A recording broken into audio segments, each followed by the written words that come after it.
एक बार की बात है, रंग बिरंगे फूलों और भिन भिनाते कीड़ों से भरे एक हरे भरे बगीचे में चार्ली नाम का एक जिज्ञासु कैटरपिलर रहता था। चार्ली को बगीचे के हर इंच की खोज करना, पत्तियों को चबाना और अपने आसपास की सुंदरता की प्रशंसा करना पसंद था।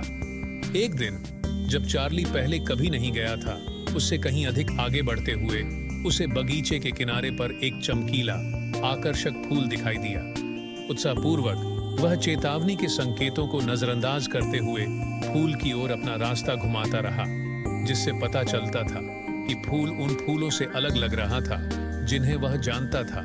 जैसे ही चार्ली फूल के पास पहुंचा, वह उसे काटने से खुद को नहीं रोक सका, लेकिन उसे निराशा हुई।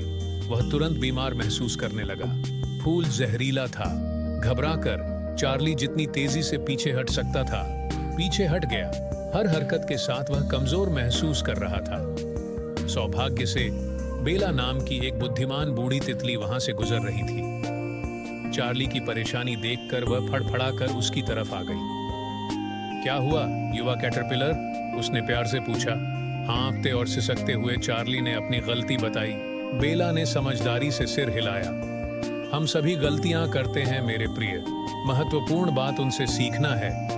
बेला की मदद से चार्ली जहर के प्रभाव से उबरने में कामयाब रहा, लेकिन उस अनुभव ने उन पर अमिट छाप छोड़ी। उस दिन से उन्होंने नई चीजों को सावधानी से करना शुरू कर दिया और अभिनय से पहले सोचना याद रखा। जैसे जैसे चार्ली ने बगीचे का अन्वेषण जारी रखा, उसे कई और चुनौतियों और प्रलोभनों का सामना करना पड़ा, लेकिन हर बार जब उन्हें किसी नई स्थिति का सामना करना पड़ा तो उन्हें अपना सीखा हुआ सबक याद आ गया। आंख मूंद कर जल्दबाजी करने के बजाय वह अपने कार्यों के परिणामों पर विचार करने के लिए रुका। समय के साथ चार्ली एक बुद्धिमान और सतर्क तितली बन गया। उन्होंने अन्य कैटरपिलरों के साथ अपने अनुभव साझा किए और उन्हें गलतियों से सीखने का महत्व सिखाया। और जब भी उसने किसी को संघर्ष करते देखा तो उसने मदद की पेशकश की, जैसे बेला ने उसके लिए किया था। उद्यान सीखने और विकास का स्थान बन गया, जहां हर गलती को ज्ञान प्राप्त करने के अवसर के रूप में देखा जाता था। और चार्ली, जिज्ञासु कैटरपिलर, इस बात का एक चमकदार उदाहरण बन गया कि कैसे लचीलापन और विनम्रता सबसे अंधेरे क्षणों को भी मूल्यवान सबक में बदल सकती है।